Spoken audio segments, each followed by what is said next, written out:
కర్పూర హారతులు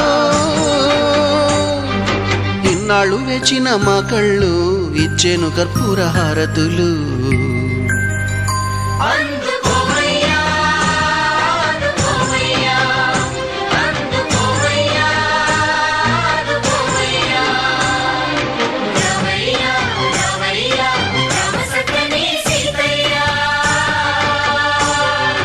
రావయ్యా రావయ్యా